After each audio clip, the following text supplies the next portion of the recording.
Hello guys, welcome to Shivaratri vlog second part. അങ്ങനെ ഞങ്ങളെല്ലാവരും കൂടെ നേരെ അമ്പലത്തിലെത്തി.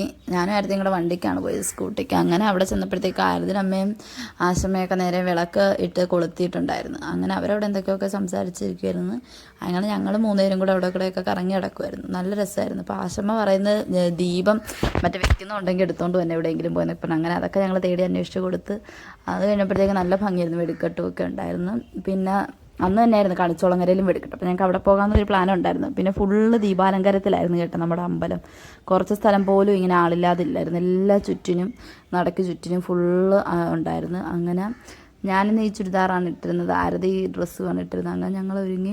പിന്നെ അവിടെ ഇഷ്ടംപോലെ മദാമ്മമാരൊക്കെ ഉണ്ടായിരുന്നു. അതിൻ്റെ വീഡിയോസൊന്നും എടുക്കാൻ പറ്റിയില്ല, കാര്യം ചേട്ടനങ്ങ് അപ്പോൾ ഫ്രണ്ട്സിനോടൊക്കെ സംസാരിച്ചുകൊണ്ടിരിക്കുകയായിരുന്നു. പിന്നെ അത് കഴിഞ്ഞ് ശൈനപ്രദക്ഷിണം തുടങ്ങി. എൻ്റെ പൊന്നോ, ഇഷ്ടംപോലെ ആളായിരുന്നു ഇപ്രാവശ്യം ശൈനപ്രദക്ഷിണം. ഒരു കുഞ്ഞ് കൊച്ചു വരെ ശൈനപ്രദക്ഷിണം ചെയ്യുന്നുണ്ടായിരുന്നു. അങ്ങനെ ഞങ്ങൾ നേരെ അമ്മയുടെയൊക്കെ അടുത്ത് ഇടയ്ക്കൊക്കെ വന്നുണ്ട്. പിന്നെ അവിടെ ചുക്ക് കാപ്പിയൊക്കെ കൊടുക്കുന്നുണ്ടായിരുന്നു. അങ്ങനെ അതൊക്കെ കുടിക്കാനായിട്ട് ഞാൻ അമ്മയൊക്കെ ആയിട്ട് വന്ന്. പിന്നെ ഞങ്ങൾ നേരെ കണിച്ചോളങ്കരയ്ക്ക് പോകുന്നു, ഞാനും ആയിരുന്നെയും ചേട്ടനും കൂടെ. അവിടെ വെടിക്കെട്ടായിരുന്നു. പക്ഷേ അത് ഞങ്ങൾക്ക് ഫുള്ള് കാണാൻ പറ്റി കേട്ടോ. ഞങ്ങൾ വെടിക്കെട്ടിന് ഒരു 2 മിനിറ്റ് കഴിഞ്ഞപ്പോൾ തന്നെ എത്തി തുടങ്ങിയപ്പം. അങ്ങനെ നല്ല ഇഷ്ടം പോലെ ഉണ്ടായിരുന്നു കണ്ടു നിൽക്കാനായിട്ട്. അങ്ങനെ കുറച്ച് നേരമൊക്കെ കണ്ടു നിന്നിട്ട് പിന്നെ ഞങ്ങൾ പയ്യെ പയ്യെ അങ്ങോട്ട് നടക്കാൻ തുടങ്ങി.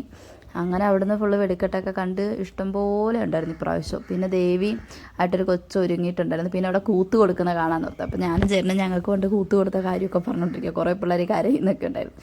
ഞങ്ങളതൊക്കെ കണ്ട് നോക്കി. പിന്നെ ബജി, മുളക് ബജിയും മറ്റേ മുട്ട ബജിയൊക്കെ കഴിച്ചു ഞങ്ങൾ, കോളിഫ്ലവറൊക്കെ. പിന്നെ സർബത്തൊക്കെ കുടിച്ച് അമ്പലത്തിൽ നിന്ന്. അത് കഴിഞ്ഞ് രാത്രി ഞങ്ങൾ പിന്നെ തട്ടുകടയിൽ പോയി ദോശയാണ് കഴിച്ചത്. പിന്നെ നേരെ തിരിച്ച് നമ്മുടെ ശിവരാത്രി വിളക്ക് നമ്മുടെ അമ്പലത്തിലേക്ക് വന്നു, മാരരിക്കുളത്ത്. പിന്നെ അവിടെ എഴുന്നള്ളത്ത് പോകാനായിട്ട് റെഡിയായി നിൽക്കുമായിരുന്നു. അങ്ങനെ അതൊക്കെ തുടങ്ങി, പഞ്ചവാദ്യം എല്ലാം തുടങ്ങി. അങ്ങനെ അതൊക്കെ കണ്ട് നേരെ എഴുന്നള്ളത്ത് തുടങ്ങിയായിരുന്നു ഭഗവാന്റെ. ആ വലം വെക്കൽ തുടങ്ങി. അങ്ങനെ ഭഗവാൻ തൃടം പേറ്റ് വലം വെച്ച് പോകുന്നതൊക്കെ നോക്കി ഞങ്ങൾ ഇന്ന്. അപ്പോൾ എല്ലാവരും വീഡിയോ ഇഷ്ടമായെങ്കിൽ സബ്സ്ക്രൈബ് ചെയ്യുക, ലൈക്ക് ചെയ്യുക.